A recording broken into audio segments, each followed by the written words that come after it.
Hi, everyone, and welcome to First Things First. I'm Jenna Wolf.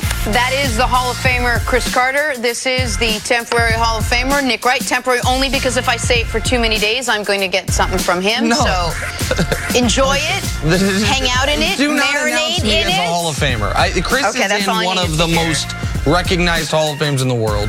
I'm in a Hall of Fame as of yesterday. That means a lot to me, but nothing to people outside of the Syracuse or broadcast. But you do have a fan in my wife. Yesterday when I came, she was like, I can't believe you said that about Nick in the Hall of Fame. Yeah, it was me. And then she was like, but that was funny. It was funny. It was me. It was cutting. It cut me to my core, but it's fine. Good to see you this morning, my friend. Listen, Good to see you so we're done with the Hall of Fame. We know you're in it. We appreciate it. We respect it, but we're moving on from it. Absolutely. Let's do the television. Well said. Thank you. Bam tonight. Well said. Big You're the one who said it. show. That's why I said that. There might be a little paperwork. You're not in there yet. Jam-packed show for you today on this Tuesday. Big Ben's season is officially over. We'll discuss what that means for the Steelers.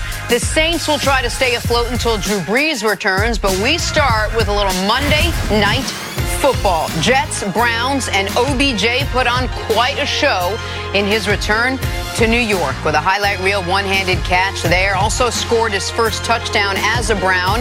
A career-long 89-yard score. Finished with 6 catches for 161 yards. Took off that $2 million watch he was wearing before the game, so he caused no controversy. Well, a little bit maybe. And while the Browns beat the Jets 23-3, Browns quarterback Baker Mayfield knows they weren't great. There is still work to be done. Not losing sight of that a win is a win, especially on the road, and we needed this one. But, you know, field goals early on, we'll take points, but at the same time, we need to be able to finish those drives. And so, yeah, we need to play better. A little frustrating at times. I think, you know, I'll be able to look at this film and get a lot better from it. Is it more joy or relief for the Browns tonight? That's a great question. I don't even think I know the answer to that. I think we're just happy to get a win. I think we're happy to, you know, we came out and had a terrible home opener, and you know, everyone was talking about us, and Coach Freddie was just talking about how we're going to see what kind of team we are after this, and who's really going to ride with you. And, you know, we didn't play our best game, but we hung in there. We fought. We made the plays we needed, and we seen sparks and glimpses of what this team could be. Now we have to get right back to it.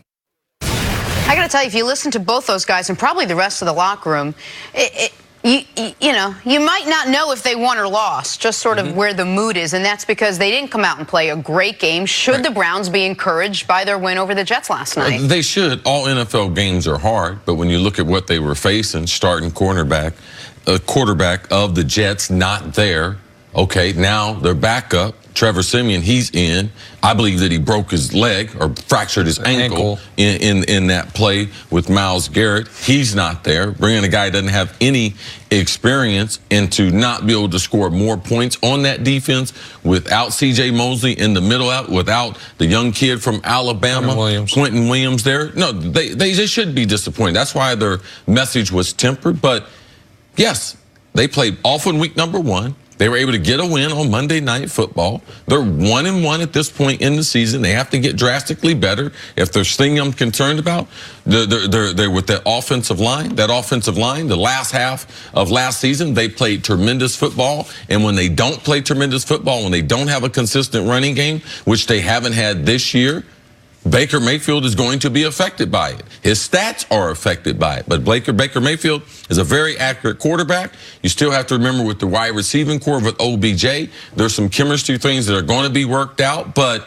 yes, this was a win for them. They should have won the game. It was almost impossible for them to be able to lose the game given the injuries and everything that the Jets have faced. But I like their comments. I liked it because you like them to be able to steady their voice and everything. You'd like them not to be as up and as down as they are. But I talked to OBJ before the game, and mentally, he's in a good spot. And Jenna, he's doing everything that I'm telling him to do. I was like, man, if you're going to wear a dang on watch out there, at least wear one for $1 million or something. He was like, I'm not going to listen to you. I'm wearing one for $2 million out there. So he told me he was going to play well. His body is not to 100% yet. He's still having some problems with his hip.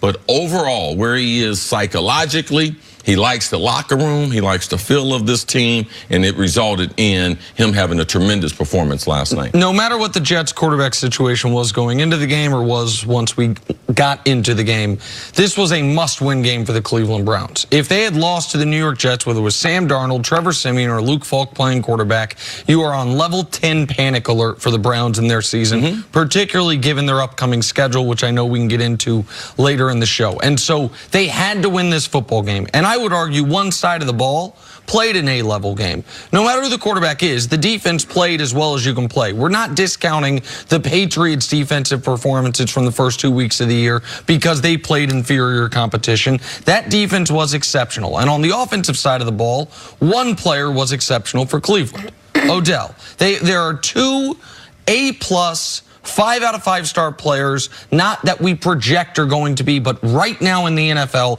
on the Browns roster. Myles Garrett and Odell Beckham Jr. And yesterday they were both exceptional. Yes. Myles Garrett wrecked the game from the very beginning. Unfortunately, one of his hits did result in Trevor Siemian's ankle being broken, but he was in the backfield whooping Kelvin Beachum the entire night.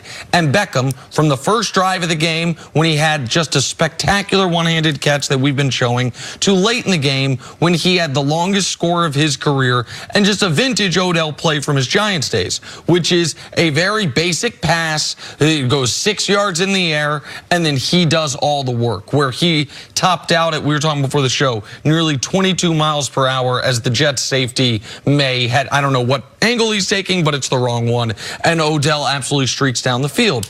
This was your 2 best players, played 2 great games. You got a win you needed. Now, Baker's got to play better. Baker missed some shots. Baker took some shots, and I thought they put Baker in jeopardy more than they needed to late in the game when the game was iced the moment Odell scored that touchdown. They didn't need to throw another pass the rest of the game. They called a pass play at 2:05 left, up 20, that Baker got sacked on. Stuff like that needs to be cleaned up as they're figuring out what's going on in their offensive line.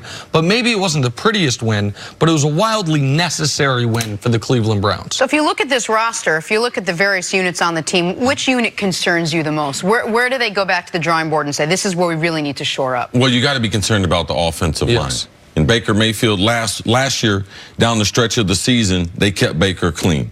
I played 9 games, only had 7 sacks in those 9 games. Wow. He's been sacked 8 times in his first 2 games. And it's made his performance suffer. And the other thing with Baker Mayfield has that gunslinger mentality, a lot like Brett Favre. One of the biggest differences between Brett Favre and Aaron Rodgers are the interceptions.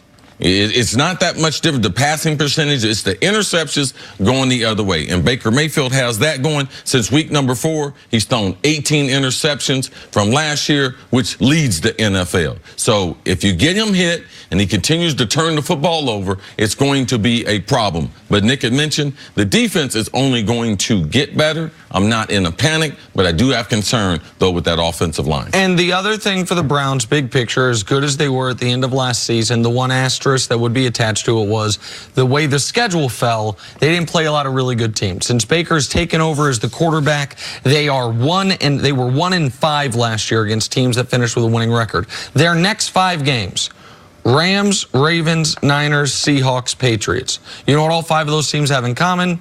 None of them have lost. So their next 5 games are all against 2-0 teams. This is a stretch of the season where if they can get through it 3-2, they'll be thrilled. If they 2-3, they would probably take, because the back half of the schedule is so much easier and where they can pile up some wins. But this next 6 weeks, because there's a bye mix in there, could define their year. And look at those defenses that offensive line is going to be facing. If Aaron Donald's healthy, Baltimore, you saw what they were doing to Kyler Murray and going down the line. New England at the back end. Yes, it's going to be a tough stretch. And we talked about how they'll deal with adversity. Well, this next stretch of the schedule could be a good way for them to see how they're able to handle it and how they will deal with it if they start losing. All right, coming up, has Big Ben played his last snap as a Pittsburgh Steeler? That's next on FS1. You can always check us out.